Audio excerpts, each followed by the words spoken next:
Dr. Jeff Sadow is a political science professor at Louisiana State University here in Shreveport. He has not been here for a while. Hey, Dr. Jeff, welcome back to KEEL. Thanks for joining us. Glad to be back. Saw your article last week about Diamond Jacks and some of the new gambling legislation in the state, and you used a term that I have mentioned a couple of times, giving you 100% credit. It is awesome. You talk about the possible evolution to what you call amphibian casinos. Explain to everybody what that is. Yes, well, current law, the last 25 years since riverboats have been allowed back into gambling in Louisiana, has been they've had to be on water. For a while, they actually had to have the capability to cruise, although not on the Red River. That was ditched about 20 years ago. But they've had to been on water. But what legislation advancing through legislature would do would allow them to move as many as 1,200 feet onto shore. And so what this would do is it would give them much more ability to spread out, to put additional kinds of amenities around. Even the law would restrict what kind of gaming and how many gaming stations the like would have. But from the boat's perspective, this is certainly something that would generate more revenue if they're able to do this. They've also got bills with regard to gaming space, etc. Which of, if any of these bills, do you anticipate will pass? Well, the space bill, so to speak, is one that looks like it's going to do that. There's been some modifications made to it originally that aren't as favorable to gambling interests. But if it does, it's still going to allow modest expansion of that. I think that's going to go through. Looks like as well some laws dealing with truck stops and video poker, basically loosening up the requirements there. That's looking pretty good as well. I think no, go ahead. The move of Diamond Jacks to Tangipahoa Parish looks to be dead. But what about the move of Diamond Jacks elsewhere? Where are we on that? And on top of that, what would it take to keep it here? And does the owner have any interest in staying? As far as the last question, I don't know. It seems to me that from the beginning, just this talk about renegotiating the like was basically just was talk. But now the options are a lot slimmer. The move to Tangipahoa is out. The owners have said that they want to go to some place that is underserved, but you look at what's available out there according to law, and there's just not any of that left to go to. So really the only areas that are there presently are ones that already have lots of boats, or enough boats, let's say. And so, in terms of moving, I don't know that they have that many options. Really the only thing that's kind of in play, it's being discussed, but I don't think it's going to pass, is to open up Monroe to that. But I don't think that's going to go anywhere. They don't want to move because they're making money. Is it possible, if they can't get the okay from the legislature to go somewhere else, that the owners may say, okay, well, screw it, we'll shut it down then, and we'll worry about we'll solve our next problem then?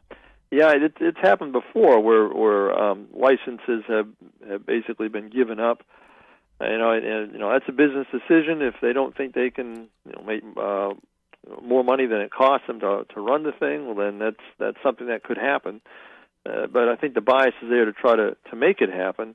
Again, it's just a matter of the costs not exceeding the revenues, and as you alluded to, that may come down to whatever can be offered locally.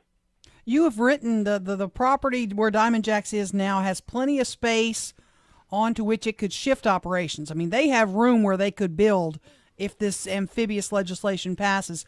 And behind that, you say this would also take the pressure off local government entities to pony up large inducements to stay.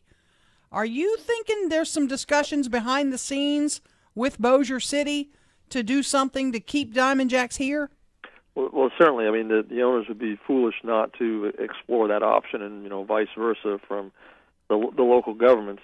But certainly, if legislation passes that allows the 1,200-foot incursion on the land, that's something that would work to Diamond Jack's favor, maybe more than anybody else here in the market, because they do have a lot of space out there.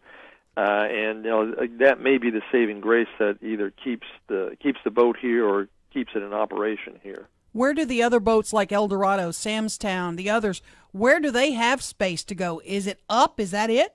Yeah, they really don't. The 1,200-foot rule is not going to help them very much. They might be able to move on to land and move a few things around, but just looking at it, it doesn't seem like it would. So, again, Diamond Jack's probably more than anybody else. Margaritaville, Horseshoe, maybe to a lesser extent.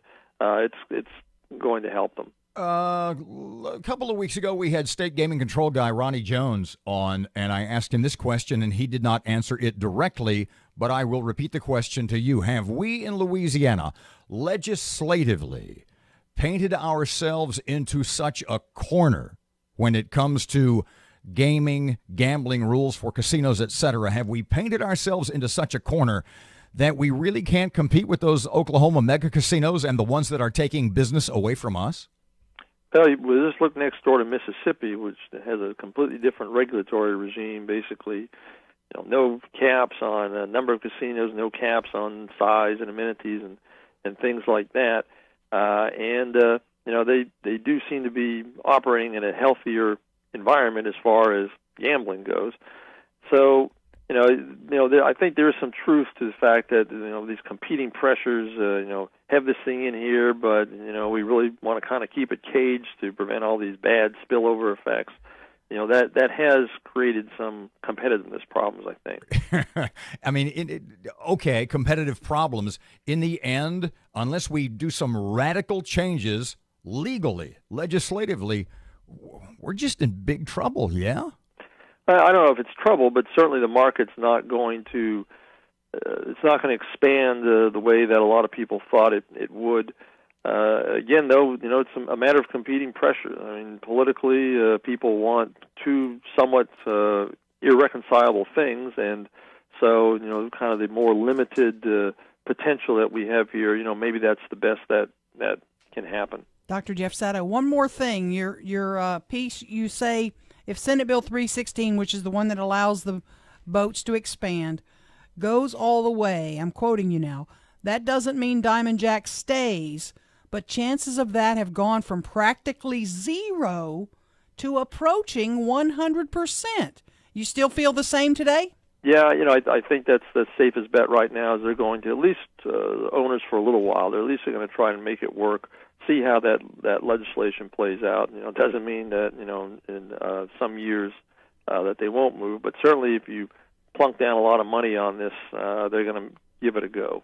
And expanding gambling for our 6 boats, it's going to mean jobs if they're building, bigger and better things, correct? Yeah, potentially. If you can expand them and create a bigger marketplace, then that's going to help. But again, you have to wonder if, regardless of whether you expand, go on land and all that, whether naturally the market is there to be able to do that. I guess, we're going to find out.